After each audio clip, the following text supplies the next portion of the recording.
இன்றைய தினசரி மன்னா. Brace Lord. கர்த்தருடைய பரிசுத்த நாமத்துக்கு மகிமை. புதிய நாள் புதிய நம்பிக்கை உங்கள் அன்புடன் வாழ்க்கிறேன். இன்று நாம் தியானிக்கும் வசனம் எரேமியா 29 அதிகாரம் 13 வசனம். உங்கள் முழு இதயத்தோடு என்னை தேடினீங்கன்னா என்னை தேடுகையில் கண்டுபிடிப்பீர்கள். இப்போ வசனத்தை பார்த்தா நம்ம கர்த்தரை எப்படி தேடணுமா? முழு உள்ளத்தோட தேடணுமா? ஆனால் நம்ம அப்படி பண்றோமா?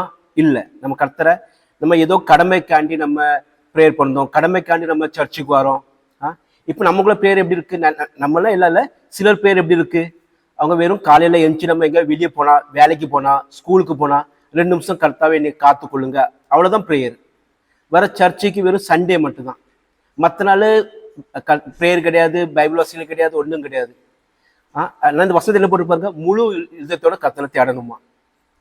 இப்போ நம்ம இப்போ ஒரு உலகம் கரை இருக்கட்டும், அதுக்கு நம்ம முதல்ல ஆயத்தமாயிட்டு நம்ம முதல்ல தயாராகும். ஆனால் நம்ம சண்டே சர்ச்சுகளுக்கு நம்ம முதல்ல ஆக்குதோமா?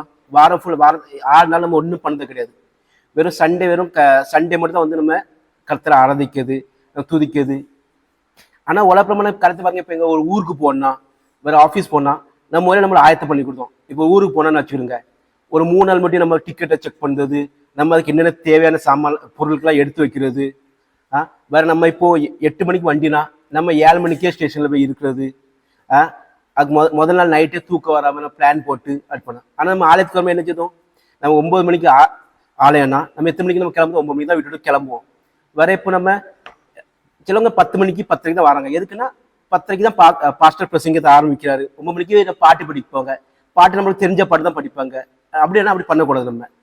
நம்ம 9 மணிக்குன்னா 8:50 வந்திருந்தாதான், நம்ம ஜோம் பண்ணி இருந்தாதான், நம்ம பாட்டுலாம் நம்ம கலந்துக்கிட்டாதான், அதுக்கப்புறம் நம்ம முழு இதத்தோட நம்ம துதிக்க முடியும். அல்லது நம்மளுக்கு அந்த பாஸ்டர் பிரசங்க கேட்க மனசே இருக்காது. நம்ம மனசு வேற எங்கேயும் இருக்கும், நம்ம சும்மா நம்ம உடம்பு மட்டும் தான், சரீரம் மட்டும் தான் இருக்கும். இதெல்லாம் என்ன ஆகும்னா நம்ம கர்த்தர் நம்ம விலகி போறோம், தூரத்துக்கு போறோம். ஆனா நம்ம கர்த்தர் நம்ம அநேக காரியத்தை எச்சரிக்கிறார். நீ என்னோட தூரம் போற, திரும்பி வான்ட்டு. ஆனா நம்ம அந்த எச்சரிக்கையோட கேட்கறதே கிடையாது. நம்ம உலகபரமான காரியத்திலேயே நம்ம இருக்கோம். ஆனா அப்படி பண்ணக்கூடாது. இப்போ ஒரு ஆஃபீஸ்க்கு நம்ம ஏதோ ஒரு வேலைன்னா நம்ம என்ன எவ்வளவு தயாராகுதோ அதே மாதிரி நம்ம சர்ச்சுக்கு நம்ம தயாராகுதோமா? சர்ச்சுக்கு ஆயத்தமாய் போறோமா? இல்லவே இல்லை. இதான் இந்த வசனத்தை போட்டு நம்ம முழு இதத்தோட, நம்ம முழு ஆத்மாவோட நம்ம கர்த்தரை தேடினாதான் அவர் நம்ம கண்டுபிடிக்க, நம்ம கண்டடைவோம். அதனால நம்ம இந்த வருஷத்துல நம்ம தீர்மானம் எடுப்போம். நம்ம இந்த வருஷத்துல இருந்து நம்ம முழு உள்ளத்தோட நம்ம கர்த்தரை தேடும். வேற வாரத்துல 6 நாளும் நம்ம ஜெபம் பண்ணி, வீட்டுல ஜெபம் பண்ணி பைபிள் வாசிச்சு, அதுக்கப்புறம் 7ஆம் நாள் சர்ச்சுக்கு வந்தாதான் நம்ம அந்த தேடுகை கண்டடைவோம்.